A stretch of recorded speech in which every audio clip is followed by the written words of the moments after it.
J'ai été présenté devant le procureur avec les menottes et la bande sur les yeux et un policier qui a son arme sur mon cou ici. Je répondais oui, oui, oui, oui, oui jusqu'à la fin parce que je n'ai pas le choix.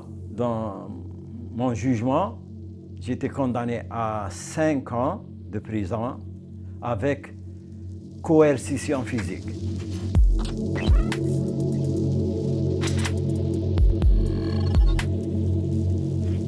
J'ai été arrêté la dernière semaine de décembre 92.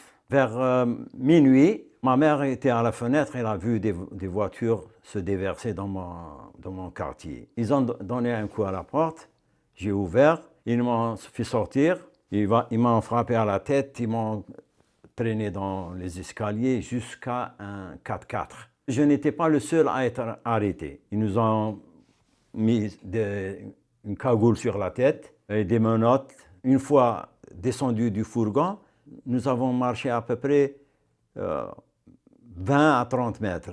Ensuite, c'est le noir. Ce n'était pas un commissariat, c'était quelque chose comme une caserne ou quelque chose comme ça. Mais je ne savais pas où j'étais. Ils nous emmènent vers un sous-sol. La nuit, nous restons tranquilles, chacun dans son coin.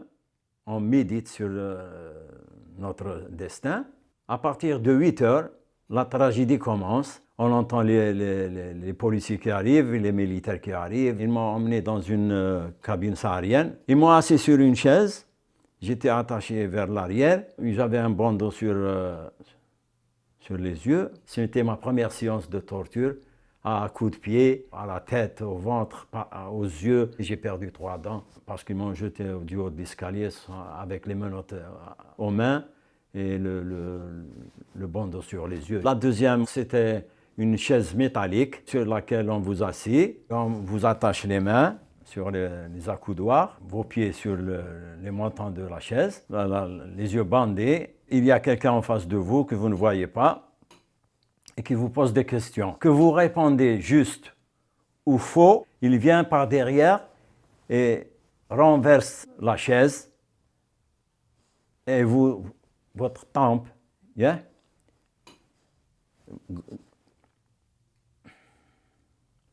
Et votre tête va heurter le sol brutalement. Ça a été fait à peu près 2 ou 3 fois, ou 4 fois, je ne me rappelle plus. Le sang commençait à couler de ma tête. Ils m'ont redescendu vers le sous-sol. La première séance de chiffon, c'était avec de l'eau javelisée. Et vous pince le nez, un autre ramène un chiffon plein de cette eau qu'il pose sur votre visage. Donc, quand vous étouffez, vous aspirez l'eau.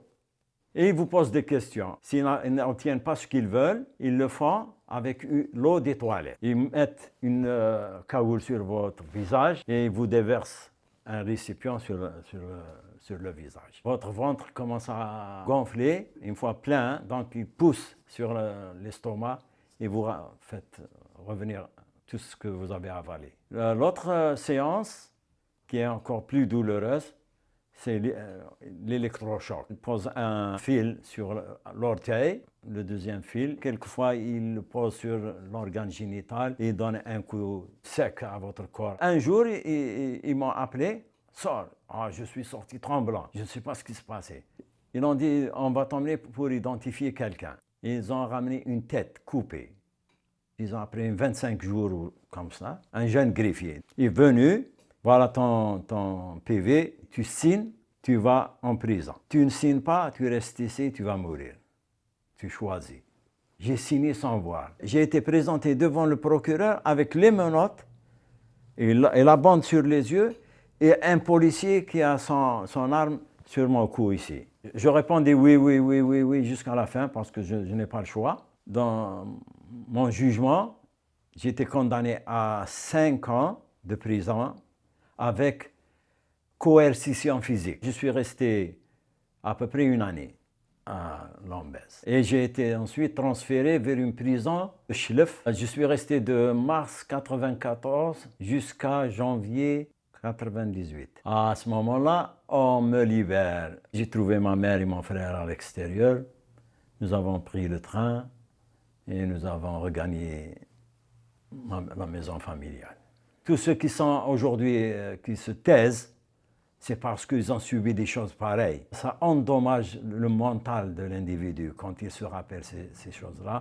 Et c'est pour ça que moi je parle. J'arrive à en parler, mais je parle pour eux. Je savais que j'étais contre Nassar. Il est responsable parce qu'il était le ministre de la Justice. C'est pour ça que nous avons essayé de lui faire un procès. Malheureusement, il est parti avant terme.